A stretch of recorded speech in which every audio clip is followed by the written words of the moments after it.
Are you ready for answered prayer? Any prayer that is prayed in the will of God will be answered. In 1 John chapter 5 verse 14, this is the confidence that we have toward him, that if we ask anything according to his will, he hears us. But there's one problem. You may pray in God's will and not be sure that it was God's will. Shortly after, Zechariah and Elizabeth began to pray for a son. They did not realize that the first time they prayed it, God in heaven said yes. They thought, God's not going to answer this prayer. They didn't pray it anymore. Years later, here comes Gabriel and tells Zechariah, your prayer's been heard.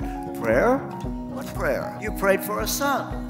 Oh, that prayer, that's many years ago. Well, Gabriel says, God's going to send you a son. What do we learn from this? Any prayer that is prayed in the will of God will be answered. I want you to think for a moment of a prayer you used to pray. Maybe it was a salvation of a loved one. Maybe it was for healing. Maybe it was for a better job. And so you used to pray that.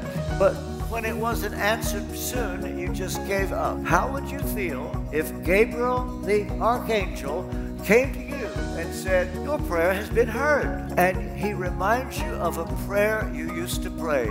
How would you feel? Are you ready for answered prayer? The shape answered prayer takes is determined by your readiness at the time.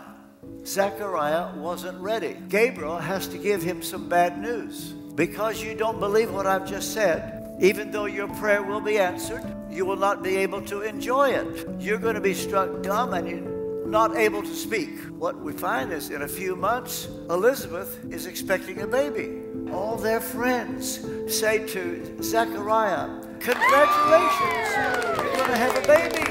And so Zechariah says back, but now he's getting his prayer answered. He's not able to enjoy it. Any prayer prayed in the will of God will be answered. But the shape it takes is determined by our readiness at the time. You have this principle with the whole nation of Israel. For years and years, rabbis in synagogues would say, oh, that you would rend the heavens and come down. They prayed for their Messiah. One day Messiah came, but they didn't recognize their own Messiah. And Jesus wept over the city of Jerusalem. Don't stop praying. God will answer in his time. You don't always have to have a godly request. You can ask for anything. Healing, raise and pay, better home, get closer to God. Anything you ask. No good thing will he withhold from you. He will come. He's never too late, never too early. He's always just on time. He is worth waiting for.